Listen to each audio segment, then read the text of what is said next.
Welcome back.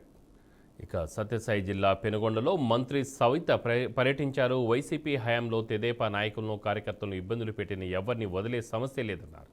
Somandepalli మండలం మాగెచెరువులో ఆమె పెన్షన్లు పంపిణీ చేశారు. అక్కడికి వచ్చిన మీడియా వారు అడిగిన ప్రశ్నలకు ఆమె సమాధానం చెప్పింది. పోసాని కృష్ణ అరెస్టు గురించి మంత్రిని అడగ్గా తప్పు చేసిన వారిని వదిలేది లేదని, చట్టం తన పని చేసుకొని పోతుందని ఆమె చెప్పారు. ఏ రోజు కక్ష సాధింపు చర్యలకు వెళ్ళలేదు. మరి ఈ రోజు మేము అధికారంలోకి వచ్చి 8 నెలలైంది. అంటే తప్పు చేసిన వాళ్ళని వదిలిపెట్టుకుంటూ పోవడమా? వదిలిపెట్టమంటారా? ఈ రోజు చట్టం తన పని తాను చేసుకుంటూ పోతుంది. మేము ఎక్కడ కక్ష సాధింపు చర్యలు చేయలేదు. అసెంబ్లీలో మేము గతంలో అసెంబ్లీ జరిగినప్పుడు జగన్మోహన్ రెడ్డి గారు ఒక మాట అన్నారు, రాజకీయ హత్యలు జరుగుతున్నాయి అన్నారు. 35 రాజకీయ హత్యలు జరిగాయి అన్నారు. మేము ఆ రోజే మా హోమ్ మినిస్టర్ గారు, మా ముఖ్యమంత్రి గారు చెప్పి, అయ్యా ఎఫ్ఐఆర్ కాపీలు తీసుకురా, నువ్వు ఢిల్లీలో కాదయ్యా ధర్నా చేసేది, అసెంబ్లీలోకి వచ్చి ఆ ఎఫ్ఐఆర్ కాపీలు తీసుకొస్తే మేము దాన్ని విచారిస్తామన్నాం. మరి ఈ రోజుకి లేదు.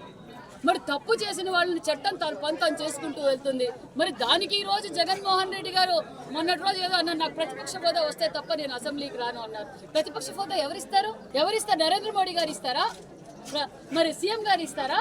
మరి మేము ఇస్తామా? గవర్నర్ గారు ఇస్తారు? ప్రజలు ఇస్తారు. తెలీదా? ప్రతిపక్ష హోదా వస్తానే నేను అసెంబ్లీకి వస్తానంటే ఇది కరెక్ట్ కాదు. మేము కక్ష సాధింపు చర్యలు చేయదు. ఎన్డీఏ ప్రభుత్వం, ముఖ్యమంత్రి చంద్రబాబు నాయుడు గారు అభివృద్ధి, మనం ప్రజలకు భరోసా, ప్రజలు మనం బాధ్యతగా గెలిపించారు. ప్రజల పనులు చేయని మేము ఎక్కడ కక్ష సాధింపు చర్యలు చేయలేదు.